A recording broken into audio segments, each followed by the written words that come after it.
And now, from the great state of Mississauga in Ontario, Canada, it's the Ted Wallachin Podcast. Brought to you by Tom's Place. For the finest in men's fashion, Tom's Place will suit you. And ETP Canada, providing estate administration with ease. ETP Canada. And now, here's Ted. Thanks so much, Becky, and thank you all very much for tuning in to another episode of the Ted Wallachin Podcast. This week is something a little different. I want to introduce you to an outstanding group of talented, award-winning radio and advertising veterans who gathered a few years ago to put together a company, but not with the intent of making money, but rather servicing the community. The company is called the Pro Bono Group. Joining me is Larry McInnes and Mike Ockamore. Good to see you guys. How are you? Hi, Ted. Great, Ted. Nice to see you. Congratulations, by the way, on the Pro Bono Group, and we'll get a chance to talk about the radio project that you're working on. But I want to talk. Let's go back to the beginning of the Pro Bono Group. Who were the original founders? Who came up with the idea, and how did it all get going? Why don't you take that, Mike? Yeah, I think it goes back at least 20 years, maybe 25 years, and Wow. It was four radio guys. It was Larry, myself, Mike Tennant, who had worked at Chum for a period as well, and Terry O'Reilly. Everybody knows what Terry did. And we just had been friends. We were doing kind of lunches a couple times a year, and telling radio war stories, that sort of thing. And then at one point, I think it was Mike Tennant who suggested, why don't we do some work on the side, just some kind of pro bono work for Amnesty International. And the theme back then was torture in different countries. So we did a campaign there, and the way it worked from that moment on was Mike, Larry, and myself would do the writing on the scripts. Terry would supply the studio at Pirate Radio, and as well he would cast the different scripts, and that was fantastic. Mm-hmm. He would get his casting department involved, and they would send us a list of, and not just one or two names per need. It would be several voice names, and we'd get to choose from the best talent in the country on these PSAs. And then we'd go into Pirate, and we'd spend half a day or sometimes a full day producing the ads, and Terry would direct.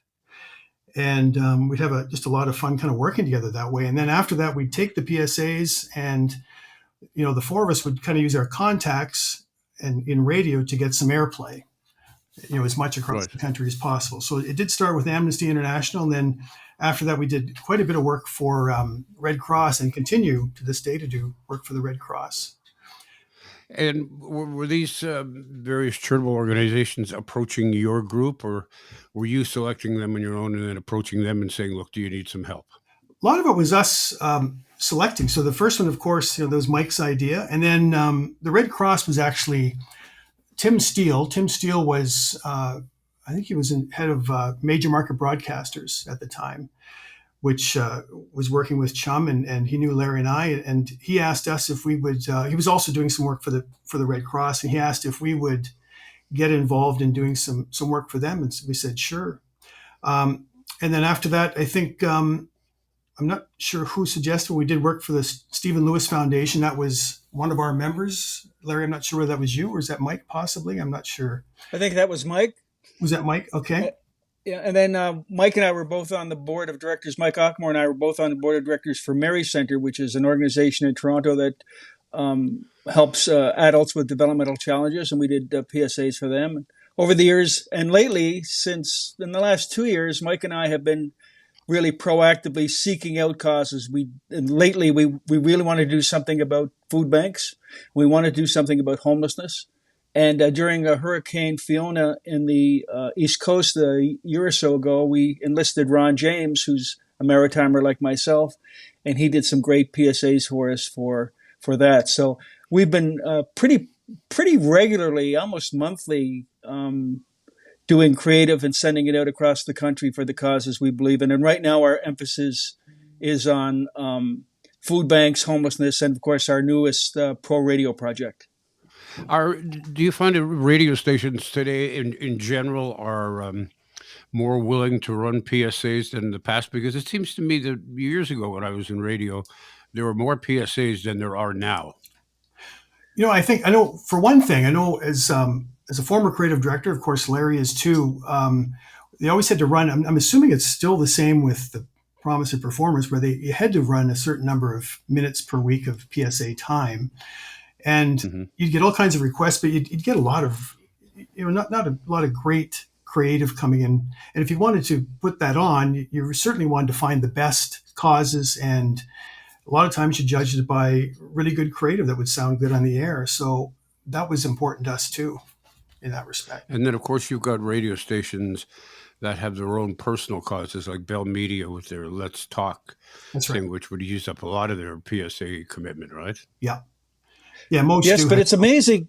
It's amazing, Ted, how willing every radio corporation across the country has been to help us out. We're on hundreds of radio stations across the country every week with our various PSAs, and we really have had tremendous cooperation. And I think radio people are great people. You know that we the three of us, we've all spent a lot of time in radio, and we all have kind of, most of us in radio have social consciences and are like to help out. I know you did morning shows, Ted. I worked on morning shows as well. The greatest pleasure in being in radio is helping people. And I think that still persists no matter what you hear about radio from the business end of it. And that's something our Pro Radio project is addressing. People in radio are all in on radio. People on the ground floor in radio stations are all in on radio and all in on helping the community. Let's give people some samples here of the work that you've done. I'm going to name off a couple. You can give me the background of how they came to be, and then we'll play them for the listeners. For the food bank, you did a PSA called Pretend. Tell me about the origins of that particular PSA. That was a PSA that evolved out of Mike and our desire to help food banks. We know that the need is great, and we know that there are misconceptions. Our goal with this PSA was not only to help encourage people to donate to food banks, but also to remove any stigma associated with using food banks. And so our approach for the campaign was to show ordinary people who you might not normally expect, or the cliche, very poor person stigma. We wanted to remove that, and Pretend just shows the example of a mother and daughter and what they may be going through and why they might be using food banks. Yeah. Let's get people to listen to this. Mama, this doesn't taste like soup. Well, it's pretend soup, honey. You have to use your imagination. I don't like it. I'll tell you what, if you eat all your pretend dinner, afterwards you can pretend you're having ice cream. And then we'll pretend that growling in your tummy is a tiger. Millions of Canadians don't have enough to eat. We can't pretend it's otherwise. Visit the food bank near you to help and be helped. There you go. That is a Pretend for the food banks, courtesy of the Pro Bono Group. Shopping cart, which was done for the Canadian Alliance to End Homelessness. Now, there's another major concern. It used to be in the big cities in Canada, but it's prevalent now in virtually every city and town right across this country, and many others as well. For sure. And I think it's so tightly connected really to the whole food bank theme as well, the homelessness. So, and I think we decided to look up an organization. I think, Larry, you did a lot of digging and came up with them. Their head office, it's a national organization out of head office out of Calgary. So I remember us setting up a conference call with them, and we'd kind of done our own research on homelessness and on them. And we really kind of learned a lot in our first meeting with them, because we had our own kind of thoughts, our own misconceptions about homelessness, and they really kind of set us straight. And there's a key line in all of the PSAs for the CAEH, and it was, give credit to Larry for coming up with this, and it's don't let homelessness assumptions get in the way of homelessness solutions. And right.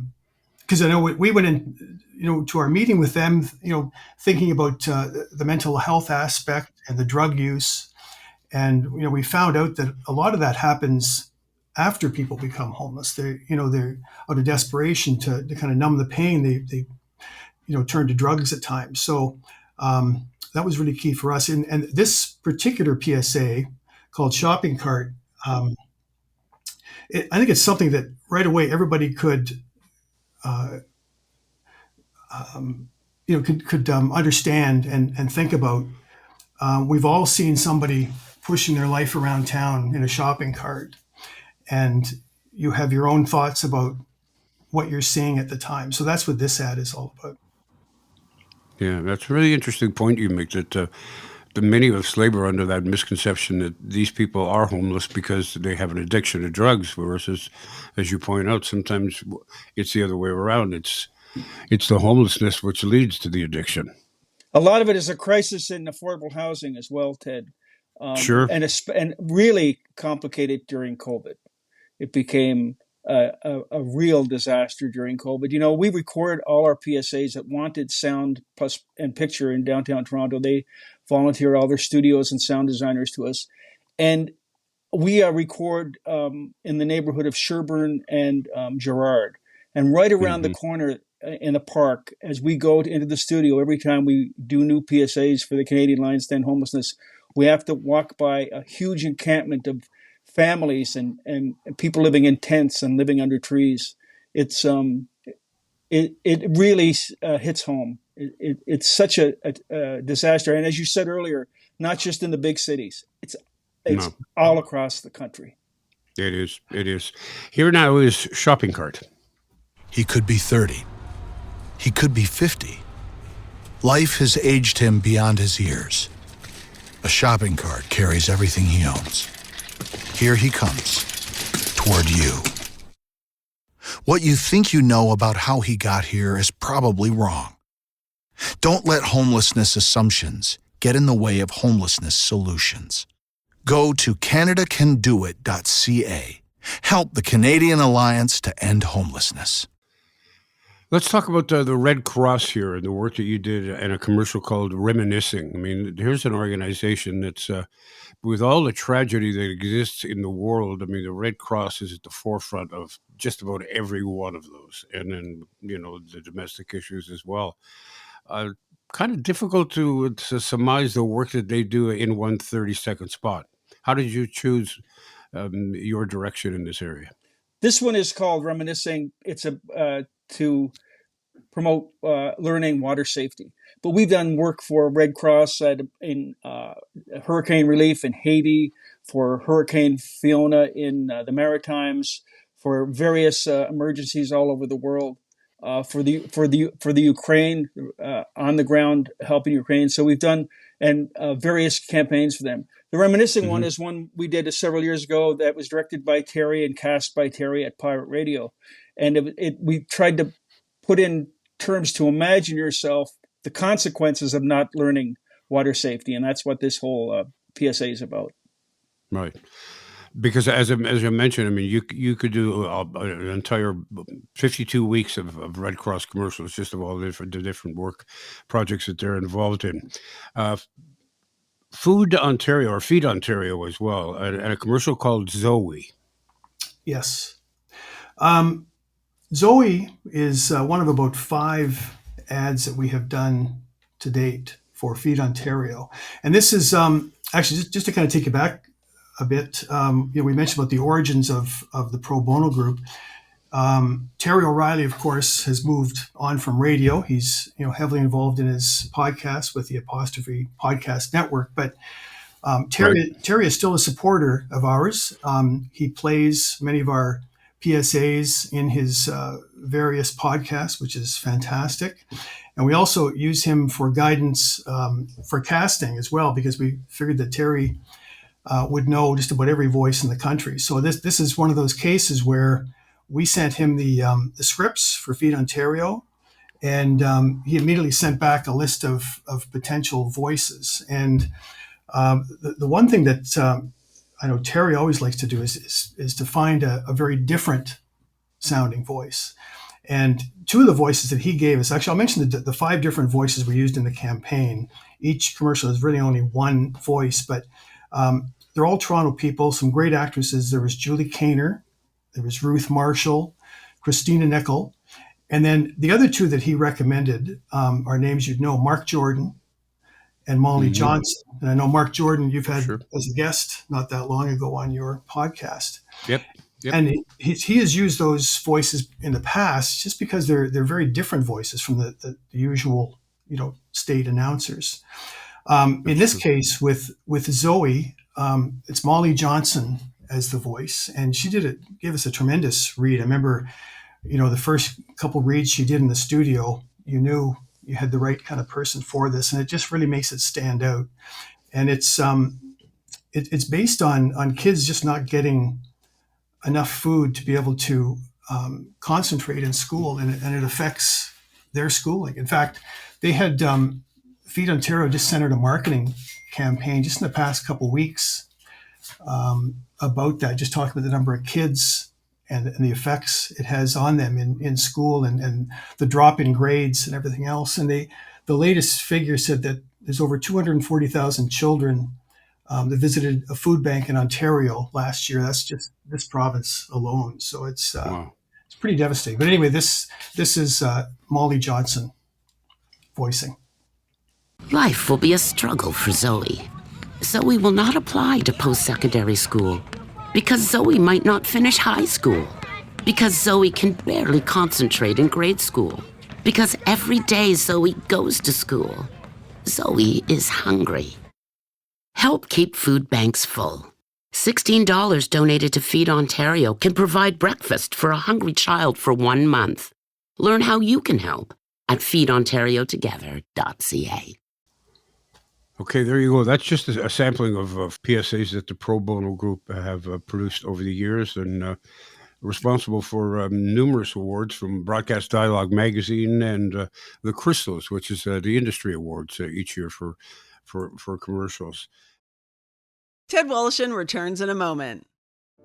Fashion to go for men on the go. Hey, it's Ted Wallachin for Tom's Place. If you need to refresh your wardrobe this spring, visit Tom's Place and check out the new spring and summer fashions. At Tom's Place, even the new arrivals are on sale. Spring colors, new patterns, new designs, designer suits sold elsewhere for as much as $5.99. Tom is selling for $179 to $279. Selected sports jackets, regularly up to $750, are 50% off. Is a wedding on your schedule? Because we got lots of great suits. Or perhaps you need a matching vest, shoes, or accessories. If so, just ask. Looking for a tuxedo? Starting at only $5.99. Upstairs designer suits for $100 off. Buy 2, get $125 off. Buy 3, get $150 off. Say hello to spring suit fashions today at Tom's Place. 190 Baldwin Street in Kensington Market. Tom's Place will suit you. Have you been tasked with the role of a state executor, or expected maybe in the future you will be? Well, if so, let me make your life a lot simpler by introducing you to my friend Debbie Stanley. Debbie is the founder of ETP Canada. They specialize in estate administration. Their goal simply is to help Canadian executors understand their role and how to deal with the loved one's estate. Let's face it, there's no school for this, but ETP Canada offers services such as executor support, estate accounting, and they have a new online course called Executor Ready. It's an engaging video designed to make estate administration easier and affordable. And those are 2 comforting thoughts during a stressful time. So call Debbie Stanley at 1-866-309-0387. That's 1-866-309-0387. Or you can get her at info@etpcanada.ca. That's info@etpcanada.ca. Now back to Ted Wallachin. Let's talk about your latest project, which is a bit of a departure because it's not really a charity that you're dealing with here, but it's a cause that it's close to the hearts and minds of many people, not only people who have worked in radio or do work in radio, but the average person who has or does listen to radio right now, and it's called the Radio Project. Where did that idea come from? we wanted to thank the radio stations who have helped our pro bono causes over the years. We wanted to do something to advocate for radio. We consulted widely about it, and we've given it a lot of thought. And we decided that that we would do something that spoke to advertisers, because we know that people who are listening to the radio don't have to be told how great radio is because they're already listening to the radio.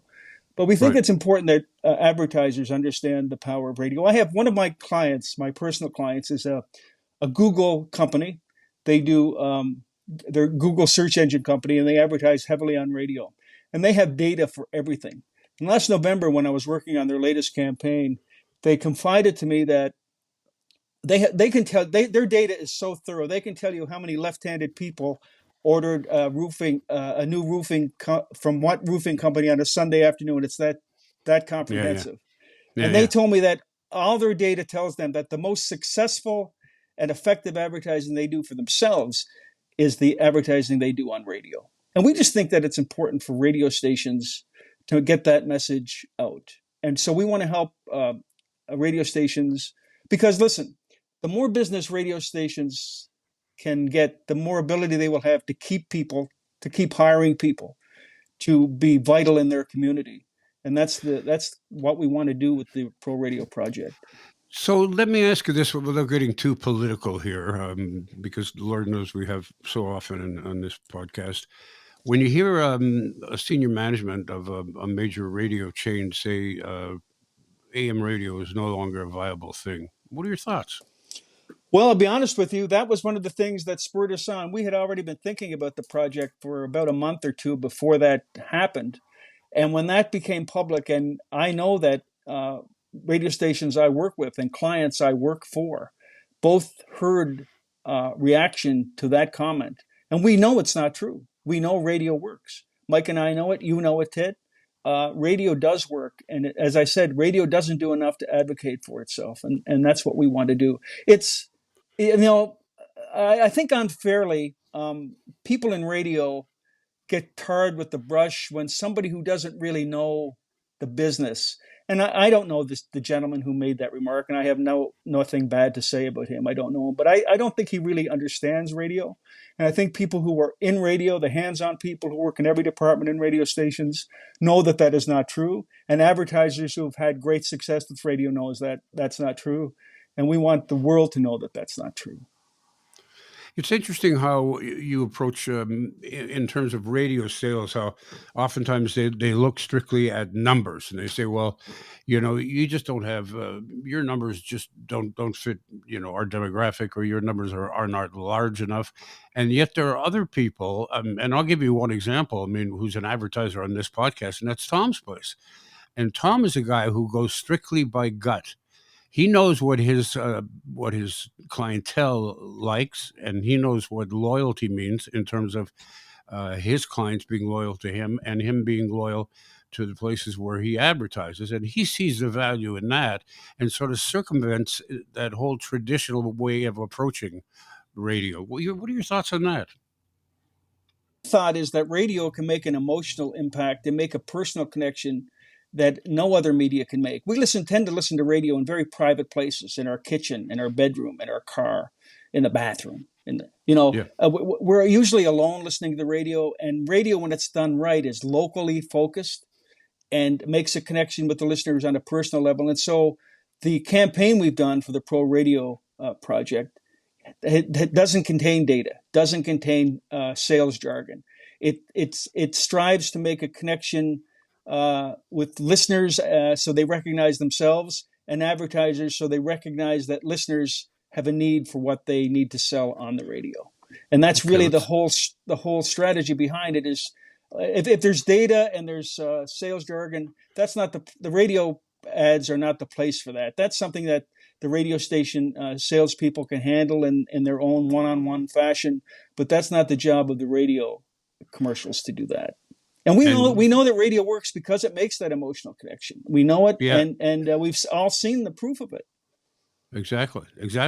Now, you've done, is it just the one PSA for this project so far? But we have two done. Okay. We're going to roll them out as a pair, And then our plan is to freshen the creative every 6 to 8 weeks. So any radio station that wants to run them can run them for as long as they want to run them. We have 100% buy-in from ACTRA, who recognize that anything that's good for radio is good for their performers. We have, as I said, Wanted Sound and Picture has donated their studios and their sound designers to us. Jeff Steiga is the producer on this campaign. The voices on the campaign are Linda Ballantyne out of Toronto, Noel Johansson out of Vancouver, and Tony Daniels out of New York City. And Matt, where is Matt from, Mike? Toronto as well. What's Matt's last name? So we make sure we credit him. Matt Edison. Yes, Matt. So we have, as I said, complete pro bono buy-in from everybody. We're pro bono.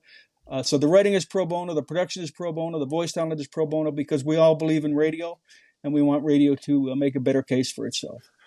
This is the one sample that you sent me.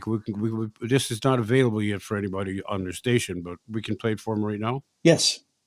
Okay. Well, let's give it a listen. Okay, so right now we don't have enough bedrooms. Needs a real estate person. And we're expecting our first child. And party supplies. We know it's a boy. A toy store. They say everything changes with kids. Insurance. I think we're going away somewhere to celebrate. A good travel agent. Then we'll work on the baby's room. Paint, furniture, and pizza. I have some great ideas I heard on the radio. Shopping. Be where anyone who needs you can meet you. Be on the radio. Your customers are already here. So that's going to be rolled out along with a secondary commercial simultaneously, correct? Yes, they're going out as a pair, and we'll freshen up with 2 new commercials every 4 to 8 weeks. Mike, maybe you can talk a little bit about how we plan to distribute the PSAs, the commercials. Yeah, Radio Connects is going to help us a lot with distribution and getting the word out. And so is Broadcast Dialogue. They've been great with us as well. Each week, almost every week, we send something to them that they post for us. And many stations grab the audio that way. But we certainly, in this instance, we want to make sure that every single radio station in the country has access to this campaign, because it's vital that they get involved. Have you consulted with various radio stations prior to this particular part of your program in terms of whether or not they'd be willing to run this? Yes, we have actually. Larry and I had discussions with a couple of people, key people in the broadcasting industry. Everybody had their point of view, and we all agreed. The point was that we came to the conclusion that kind of everybody feels this way, is that we don't want to come off as defensive or we don't want to sound like we don't want to overload the commercials with data or jargon. We want to make the commercials charming as possible. We want them to make a connection with listeners as well as with advertisers. And we want them to be a boost for the entire industry. And we want them to work on any format. And I think we've accomplished that. Did anybody take any kind of offense, thinking that what are you trying to tell me how to run my station? Oh no, we never get that. We're all professionals, and we don't. There's no hint of that. All we're doing is saying, let's get the word out that your listeners, that the customers for advertisers are already listening to the radio station, so you should be on the radio as well. I think radio stations appreciate that input. And I think when we were in this process too, at the same time, we actually had, over a span of a couple of weeks, 3 different broadcasters reached out to us, including John Pohl. And they suggest, because John Pohl's been a great supporter of our pro bono work, airing them on his stations. And he sent us a note too, saying, if you guys are looking for another project, you might think of doing one to support the radio industry. So the timing, I think our timing's perfect. We actually had, like I said, 3 different broadcasters that made that suggestion to us. ACTRA has been tremendous with us. When it's a PSA campaign, you have to send them the script. You have to send them kind of a long document explaining exactly what you're doing. And they have been really supportive with all our different campaigns. And when we came up with this campaign to promote radio, I was kind of thinking, I wonder what ACTRA will do. Will they be as supportive? This isn't, like you said, it's not a charity. It's not the food banks.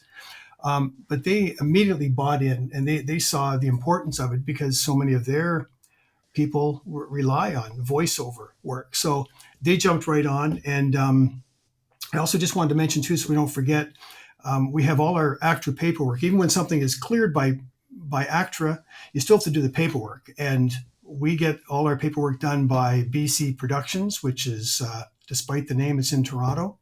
And it's Rossi Ayers, and she does all our work for us pro bono as well too. So I really just wanted to make sure she didn't get forgotten. Yeah, people have to understand that the people that you listen to on the radio on your local radio station are not necessarily members of ACTRA. Some of them are, but to work on the radio, you don't have to be. Although they will run commercials that are aired, that are voiced by ACTRA members, and other commercials that are voiced by non-ACTRA members. And sometimes there can be a real conflict between the two because, of course, ACTRA would like to see everybody who's doing any work on radio or television become a member of their union, and that makes perfect sense. So it's good. It's good to see that they work that the two groups work in tandem in this within the scope of these ideas. We've had buy-in from everybody, including you, Ted. And thank you for having us on. We really appreciate it. We know what a big radio star you were yourself, and I know your heart is still in radio. And we know that you have many people in the business listening to your podcast. And when you offered to have us on to talk about it, it was real inspiration for us. And we really want to thank you for that. Well, I mean, even though I'm not in radio anymore, I mean, I still listen to radio and I still have great appreciation. A lot of friends who are in radio, but it's my belief that podcasting and radio eventually, and as was pointed out to me recently, is that the radio that the way we listen to radio right now, it's not going to be the way we listen to radio in 5 years from now. It could be via streaming, it could be via podcast, but essentially it's the same idea. It's a collection of talented people who are entertaining and informing and bringing you the news and everything that you've come to know and like. I mean, it may not just be AM or FM, may not just be your car. It can be various vehicles that bring you the content. Yeah, the delivery systems are certainly changing, and podcasting is radio with a different delivery system. But radio and the need to communicate one-on-one and to listen and to have the connection that your podcast listeners have with you is the same connection that listeners have to radio stations. And that's why we know it works, and why the live commercials, for instance, that you do for Tom's Place are tremendously effective.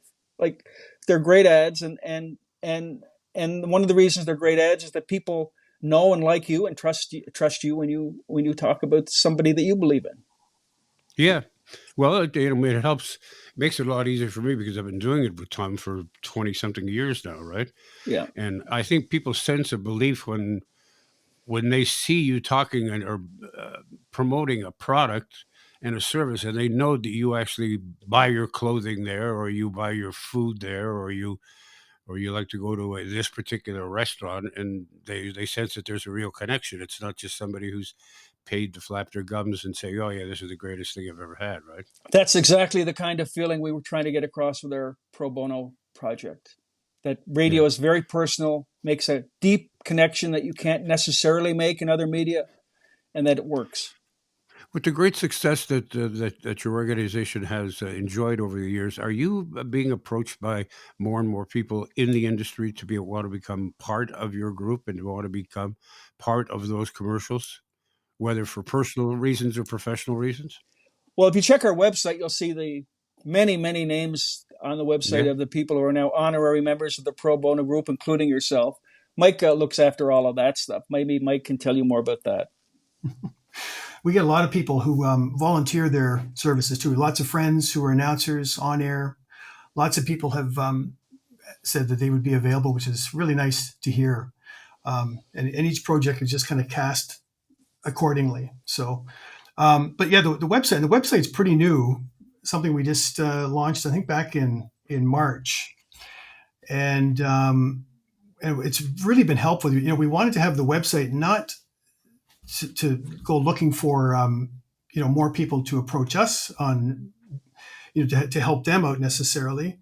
Not that we wouldn't, but it was more of something that we can use to send to people if we're trying to get them involved, so that it gives us some legitimacy, and they can go to our website and see who we are, the work we've done. They can listen to dozens of different PSAs, see the various people who have been involved in our projects. Like Larry said, they're all listed there as well too. So it was kind of funny because when I did the website, I ended up using GoDaddy, and I'm a person who's not very technical, not very good at the technology, but it was so simple. I can relate to that. With GoDaddy, they made it so simple. And a couple weeks after we launched the site, I had a guy call me up from GoDaddy, and he said, I've been looking at your site. He said, do you mind if I give you a couple of suggestions on improving? I said, sure, I'd love to improve it. So he said, if you do this and this and this, he says, you'll get more response from people Googling. And I said, well, we're not really looking to get more people involved. We're just kind of, legitimizing our own existence. And he couldn't wrap his head around that. He said, but you must want to get more people. You want to make more money. I said, no. I said, we don't make money. There's no money exchanging hands. And he just couldn't understand that, because it's a different business. So, but anyway, it's been great. We've had lots of response to the website, lots of people visiting, and like I say, it's a tool for us just to, send to people when we want to get involved with them mostly. So given the fact that you used GoDaddy, there's cost involved in that, right? Yes, that's right. And so there must be some costs on a day-to-day basis. Who underwrites those costs? I mean, I know you don't actively go searching for donations, but if people want to donate because they believe in your cause, are you accepting donations? No, Mike and I handle all those expenses ourselves, from the fees to be up on the website, to the parking when we go to the studios, to all of that. It's something that we don't even factor into. No, we joke about it, Ted. But Mike and I like to claim that we do all this pro bono work so I can get into heaven. And that is really the reason. And the other reason is it's a chance for us to work together. Mike and I still work together every day, even though we haven't been under the same roof for over 10 years. So, and we work with great people. And, as I said earlier, radio is filled with fantastic people. And it's a chance to work with all of these people. And as Mike said, we hear from people all the time who, the next time you have a project, give me a call. I'd love to be on it, or anything I can do to help you out. And we've been, as I said earlier, we've been consulting widely for months now on the direction to go with this project. Everybody gave up their time. And now these people are in radio these days, everybody's doing 5 jobs. And they thought nothing of setting aside an hour to sit down and talk with us, because they're as passionate about radio as we are. And I don't think that word is getting out enough. And that's one of the things we want to accomplish as well, is to get the word out that people in radio are still passionate about radio and still believe in radio, and because they know radio works. Yeah, good enough. Well, listen, congratulations to you and to all involved in the past and currently, and who will be involved in the different projects that you take upon yourself to share with the public. I think you're doing great work, and kudos to you, man. Thanks, Ted. Thanks, Ted, so much. Really appreciate it. Good to chat with you. Well, that'll do it for another episode of the Ted Woloshyn Podcast. Thanks again for tuning in. And don't forget, reach out, www.tedwoloshyn, WOLOSHYN.ca, with your thoughts and your comments. And we received a nice one from a gentleman in Edmonton who asked me about a comedy show that I used to do on the radio, and asked me if I'd drop by his station at the West Edmonton Mall, to which I had to say, unfortunately, I live in Toronto, because the comedy show that I used to do was syndicated, and I guess he thought it was from Edmonton because it ran in an Edmonton station. But it was good to hear from him. I'm glad to hear that he's now a regular listener of the podcast. So drop us a line, and we'll get back to you as soon as we can, and we appreciate that. And don't forget, while you're online, fill out your organ and tissue donation card. You could change or even save a life. In the meantime, have a great week. The Ted Woloshyn Podcast has been brought to you by Tom's Place. For the finest in men's clothing at unbeatable prices, It's Tom's Place at 190 Baldwin in the heart of Kensington Market. Tom's Place will suit you. And ETP Canada, providing estate administration with ease. The Ted Wallachin Podcast is produced by me, Becky Coles. Technical production by Paul Gatt. Music by Bike Thieves. For more information on this podcast and our sponsors, and to talk to Ted, go to www.tedwallachin.ca.